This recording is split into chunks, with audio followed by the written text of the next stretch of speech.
diagnosis. What's wrong with higher education? What's wrong with the academy? Give it to us as straight as you can and take as long as you need. Well, it's abdicated its responsibility to infuse students with the sense of their extraordinary privilege to be reading works of utter sublimity. The faculty should approach these works with love, gratitude, and a sense of joy.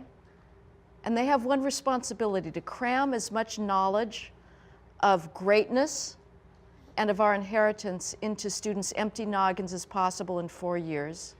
Instead, they're teaching students to hate the greatest works of Western civilization, and to hate, frankly, each other, because the reigning ideology on campuses is that of victimhood. And students are immediately categorized from the moment they step on a campus as either belonging to the high-status victim groups or the oppressors. And they go through the next 4 years seeing things through that lens of victimhood and oppression, which is a tragedy and an extraordinary loss of opportunity.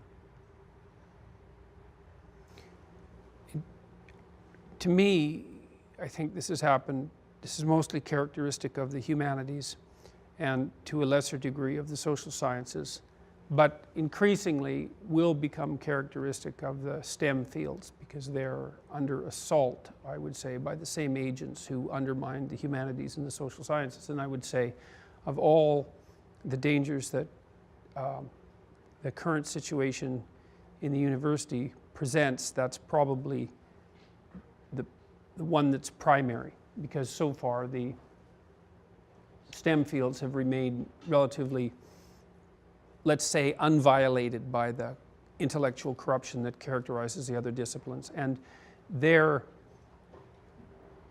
of crucial importance, obviously practically speaking, but also as a bulwark against the ideological pathology that currently passes for academic knowledge in the institutes of higher education. What's wrong exactly? I really see it as a continuation of a process that was identified by both Nietzsche and Dostoevsky at the end of the 19th century, that it's a continuation of the collapse of the idea of God, or collapse in the belief in God, or maybe if you thought about it psychologically, as a collapse in the archetype of divine masculinity. That's another way of thinking about it. I mean, Nietzsche warned that if we lost our fundamental foundation block, which was the notion of a transcendent divinity, that we would degenerate in two directions. One direction being nihilism, and the other direction being its twin, its malformed twin, totalitarianism. And that was his diagnosis for the 20th century. And I think that's exactly what happened during the 20th century. It's a diagnosis of stunning accuracy, especially given how relatively early in the 19th century it was made. And Dostoevsky, for his part, made exactly the same case, particularly in The Devils, The Possessed, the book's variously titled, which is a study of the corrosive effects of really of an ideology very, very similar to the one that reigns today in the university campuses. The Devils is a literary work that describes the intellectual and moral genesis of exactly the type of thinker who caused the catastrophes of the Russian Revolution. It would be 30 years later, I guess. So it's another work of incredibly prescient insight, almost incomprehensible.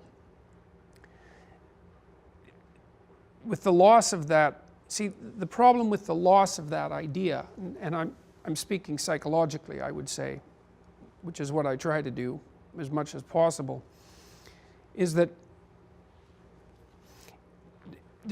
regardless of your religious belief, you cannot exist outside a hierarchy of value. It's not technically possible. You need a hierarchy of value to organize your perceptions.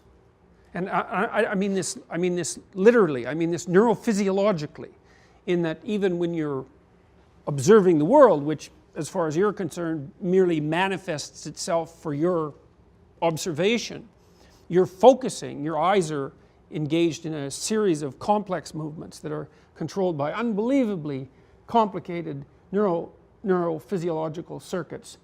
And you focus on something and not on everything else. And that means that you pick something out of the almost infinitely complex realm of potential phenomena as of signal importance. And that orients your very capacity to observe the world. And that hierarchical structure that guides your perceptions is of unbelievable depth and complexity, because you tend to attend to those things that, let's say, you regard as important. They're going to further you in life.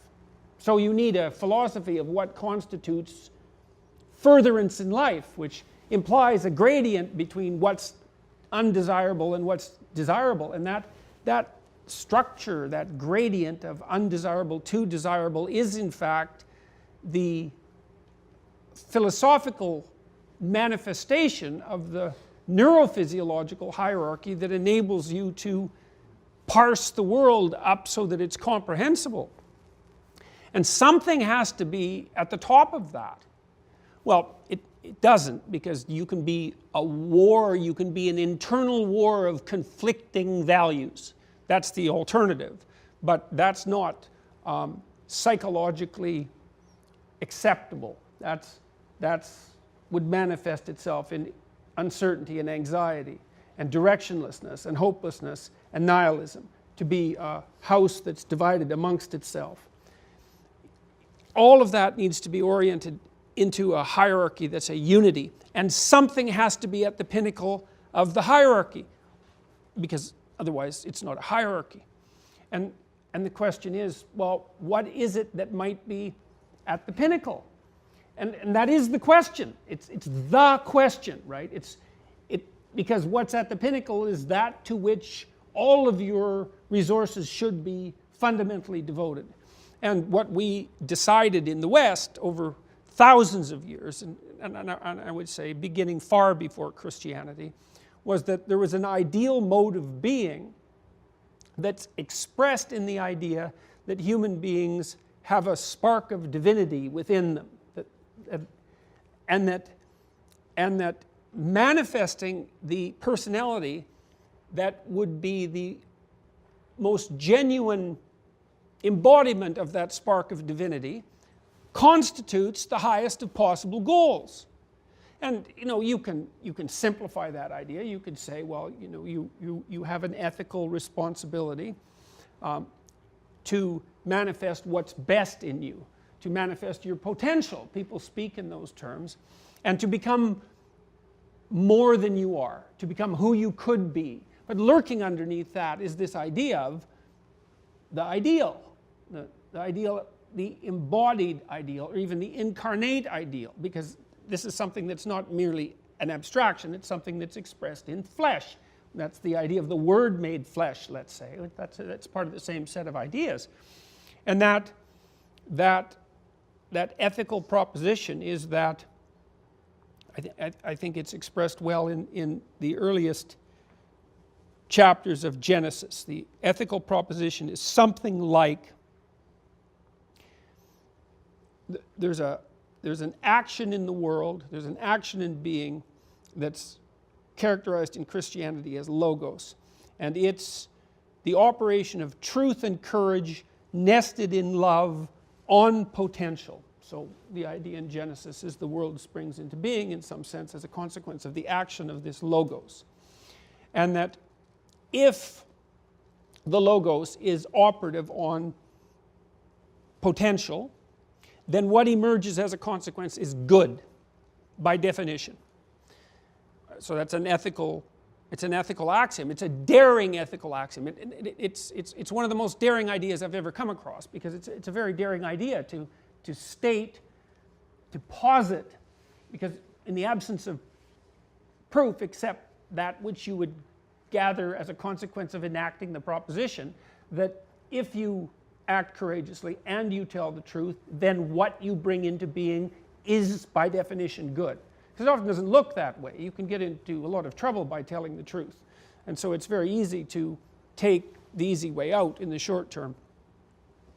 That's the characteristic of God himself. And the logos is the characteristic of, the logos is the definition for the process that undertakes that extraction from potential and its transformation into reality. And then there's the secondary proposition that, well, human beings are made in the image of God. And I believe, and I also believe this as a scientist, that there isn't a more accurate way of describing what we do as conscious beings. You know, you hear that if you're a adequately informed scientific materialist, that it's incumbent on you to note that human beings are fundamentally deterministic in their behavior. But the evidence for that, I would say, is not strong.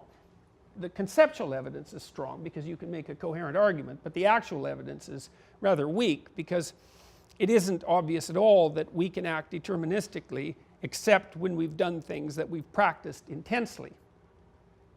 But that isn't the way that the world manifests itself to us in many ways. What seems to be the case instead is that we wake up every morning, and what faces us is the unformed future. That's the reality that we confront. It's not the present and it's not the past. It's what could be that day. And we see that as a field of possibility, all of which could conceivably be manifested, but none of which has yet been manifested. And then we feel called upon as the action of our life to chart a course through that multitude of potential paths, to select from among all those possibilities the realities that we choose to bring into being, and then to work to bring them into being. And we also recognize, and we treat each other like this, that the quality of what it is that's brought into being as a consequence of those choices is directly dependent on the ethical integrity with which we conducted ourselves while making those choices. Which is why we can wake up at 3 in the morning and berate ourselves for having made a mess of the week or the day or the month or our lives. Because we understand that we deviated from the appropriate path, and we call ourselves out on it, like we call out the people we love and the people that we have relationships with. And that idea that's that idea of hierarchy and the divine spark of consciousness and its relationship to ultimate reality and to metaphysical reality. That's fundamentally what's under assault at the universities.